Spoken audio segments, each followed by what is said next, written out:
Today I'm going to show you an action thriller film titled Snitch. Be ready for spoilers ahead. The story kicks off with Jason, an average 18-year-old, casually hanging out and video chatting with his friend, who deals in illegal substances. His friend asks if Jason can receive a delivery at his place, and in his youthful nonchalance, Jason agrees. The scene shifts to Jason's father, John, a dedicated owner of a construction company. After a long day at work, he notices one of his employees, Daniel, struggling to load a cement bag into a car. Despite his fatigue, John steps in and lends a hand. Later at Jason's house, the delivery man arrives with a package. Jason receives and eagerly opens it, only to find a camera and a stash of drugs inside. When he notices the camera, it dawns on him that he has stumbled into a police setup. Fearing the worst, Jason makes a frantic attempt to escape, but the police, led by undercover cop Cooper, are hot on his trail and eventually apprehend him. Meanwhile, John is at a social gathering when he receives an unsettling message from his ex-wife, Sylvie. She informs him that their son, Jason, has been arrested for drug trafficking. Rushing to the police station, John meets his lawyer named Jay Price and his ex-wife. Jay clarifies the situation to them that their son wasn't involved in dealing drugs. Instead, his supposed friend set him up to reduce the severity of his own punishment. Jason is facing serious charges that could result in a minimum of 10 years in prison. The only potential escape route appears to be persuading Jason to collaborate as bait to catch larger players in the drug scene. John, consumed by guilt and fear for his son's safety, desperately tries to convince their attorney that Jason is just an ordinary young man who fell in with the wrong crowd. However, Jay bluntly reveals the harsh reality. Jason's best chance at a lighter sentence depends on his ability to assist the police in apprehending more drug dealers, given that he was caught with a significant amount of drugs. Swiftly, Jason finds himself in court, where the judge advances his trial date but orders him to remain incarcerated until then. John, Sylvie, and the family lawyer gather to discuss Jason's options, attempting to persuade him to assist in taking down more drug dealers to reduce his prison time. Yet Jason stands firm, asserting that he doesn't have any knowledge of major figures in the drug trade. He only knows small-time crooks who do it casually, and if he exposes them, he'd essentially make himself a target. Leaving the meeting room, John feels a heavier weight of anxiety settling upon him each passing day. Leveraging his connections, John manages to arrange meetings with Joanne Keegan, the local U.S. attorney, actively advocating against drugs as part of her congressional campaign. John explains his son's dire situation and earnestly pleads for help. However, Joanne dismisses his plea, citing Jason's substantial stash as evidence against leniency. Disheartened, John leaves her office and heads straight to the prison to see Jason. John observes Jason's deteriorating physical condition, marked by cuts and bruises from a brutal prison beating. Overwhelmed with emotion, Jason breaks down in tears, reminiscing about the happier time spent with his father. He confesses his uncertainty about enduring a decade in such a harsh environment where violence appears inevitable. Witnessing his son's anguish leaves John shattered, deeply troubled by the visit. Determined, John devises a daring plan to locate drug dealers himself and hand them over to the police. He takes a detour into the city's underworld, where drug deals unfold in shadowy corners. However, his plan backfires miserably when the dealers subject him to a brutal beating after exposing his intentions. The police intervene at the last moment, saving John from the violent encounter. Joanne Keegan confronts John upon discovering his reckless mission, emphasizing that even if he had succeeded in capturing someone, it wouldn't have impacted Jason's case. John pleads desperately for any way to reduce his son's sentence. Finally, Joanne offers a glimmer of hope, placing a challenging condition. John must provide information on a significant dealer possessing a minimum of 1 kilogram of the substance. Only then would they consider leniency for Jason. Though apprehending a major drug lord won't be easy, John remains resolute. He mentions potential leads among his construction crew, a diverse mix of ex-convicts and recovering addicts. Reluctantly, Joanne agrees to reduce Jason's sentence in exchange for John successfully bringing in a dealer. As John sifts through his staff files searching for potential leads, he encounters Daniel, a man with a history of drug use and 2 prior distribution charges.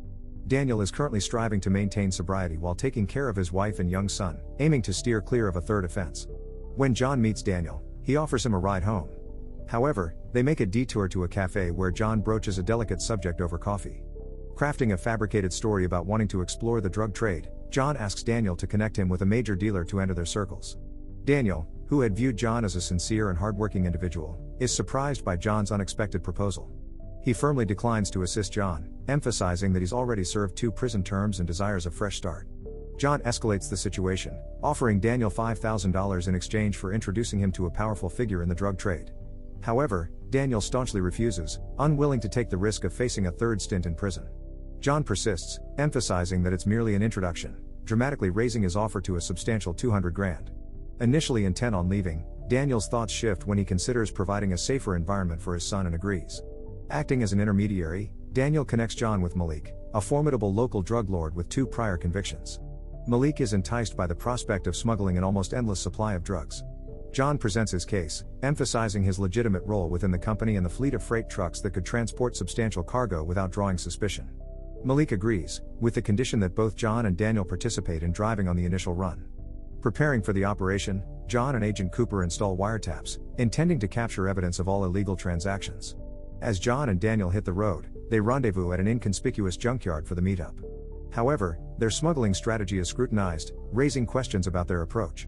As they convene with the drug dealers, John reveals his plan to hide the drugs within cement bags. The tranquil setting of the junkyard abruptly transforms into a battlefield when the rival gang ambushes them. A brutal gunfight ensues, forcing John and Daniel to seek cover behind the truck. Amid the chaos, John spots a potential escape route leading back to their truck, and without hesitation, John floors the accelerator, desperately maneuvering the truck out of the dangerous situation. Despite the chaos, John and Daniel daringly manage to escape with their truck loaded with contraband.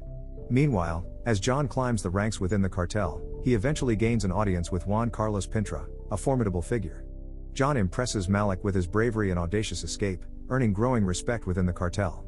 During the night, John and Daniel return to John's factory, successfully securing the contraband and completing their mission. In an attempt to avoid any suspicions, John and Daniel swap cars. John informs Daniel that he needs a brief moment in the office, claiming he's going to the bathroom, but Daniel discovers John hunched over a phone, immediately triggering suspicion. Reacting swiftly, Daniel brandishes a gun, accusing John of betrayal and demanding answers about a potential wire. John, nervously trying to explain, assures Daniel that he was only making a call to his wife. Despite Daniel's doubts and lack of concrete evidence of deceit, he reluctantly releases John. Meanwhile, Agent Cooper tails them at a safe distance, closely monitoring their actions. As they resume their journey, John hands over the drugs to Malik under Cooper's vigilant observation. During the exchange, Malik casually mentions an upcoming meeting with influential cartel figures, presenting an opportunity for a more significant bust. Sensing the potential for a larger catch, Cooper decides against immediately arresting Malik, opting to keep the transaction under wraps for the time being. The next afternoon, a furious John confronts Joanne Keegan, reminding her of their agreement as they failed to arrest Malik. As tensions escalate, Agent Cooper steps in, suggesting that the failed arrest was intentional to target the more influential members of the cartel. Later that day, John decides to visit his son, but he notices Sylvie anxiously waiting in the visitor's room. Unaware that Daniel is silently trailing him, Sylvie informs John that they won't be able to see Jason for at least 2 days. An enraged Daniel confronts John upon his exit from the prison, demanding to know who he is. John, faced with Daniel's intense anger, discloses the truth. Learning the reality, Daniel becomes irrationally furious, warning John of the brutal consequences if the ruthless cartel discovers their betrayal, threatening the lives of their families. Returning home, Daniel finds his wife distraught, while Malik has come to pick John up for the cartel's meeting. When they finally arrive at the designated location, Malik receives instructions to wait outside, while John nervously enters the meeting alone. Under the watchful eye of the intimidating cartel security, John faces Juan Carlos Pintra. Pintra, in a chillingly composed manner, lays out a daunting task for John, to transport nearly $100 million of the cartel's drug earnings across the border to Mexico. Armed with this dangerous information, John swiftly informs Keegan and Cooper about the plan. While Keegan shows excitement about Pintra's potential arrest and the cartel's fallout, Cooper expresses concerns about John's safety. He believes the cartel intends to eliminate John once he completes the task. Despite Cooper's worries, John insists on a condition: Jason's immediate release after the assignment's completion. Though initially hesitant, Keegan agrees to John's terms. John confides in Daniel at his home, revealing the gravity of the situation. As John sets out on the mission, he executes a cunning maneuver, switching trucks to evade Cooper's surveillance on the initial truck. Upon reaching the cash pickup location, a cartel escort tails John. Meanwhile, Daniel undertakes his own mission, breaking into Malik's house, engaging in a confrontation, and subduing his guards amidst the ensuing altercation. Malik, gravely injured and nearing death, discloses crucial information to Daniel: Pintra's cell phone number. John contacts Cooper, urging him to track down Pintra's new phone using the number retrieved from Malik's pocket. However, with his son secretly imprisoned, one of the corrupt prison guards exposes John's mission as an informant to the cartel. Armed with this revelation, the gang tries to pull over John, but he refuses, forcing them to open fire. A bullet strikes his leg in the intense crossfire, but he fights through the excruciating pain. Desperately, he manages to disable another attacker's vehicle, sending it careening off the highway as he navigates his truck. Meanwhile, Cooper closes in on Pintra just as the DEA agents raid his residence, only to find it empty. Pintra is already on the move, attempting to evade capture. Cooper swiftly assesses a passing vehicle, suspecting Pintra's attempt to escape. Moving swiftly, Cooper and his team encircle and block Pintra's vehicle, closing in on the kingpin. The kingpin surrenders, realizing the futility of resistance, especially with his young son present. John continues to be pursued by cartel members as they re-engage on the highway. Despite their success in shooting out John's tires, he refuses to stop. When a second attacker attempts to shoot him, John retaliates, colliding his truck with the assailant's car, triggering a massive explosion. However, the confrontation leads to John losing control, causing his truck to roll over, leaving him stunned and trapped. John attempts to reload his gun, but a wave of relief washes over him as he sees a DEA agent stepping in to offer assistance. As daybreak arrives, Jason is released from prison. Daniel swiftly enrolled in the witness protection program along with John's family, providing a sense of relief. However, Daniel makes a different choice, rejects the offer of witness protection, and chooses to go into hiding with his family, seeking a path away from the dangers of his past. Don't forget to like and subscribe for more videos like this.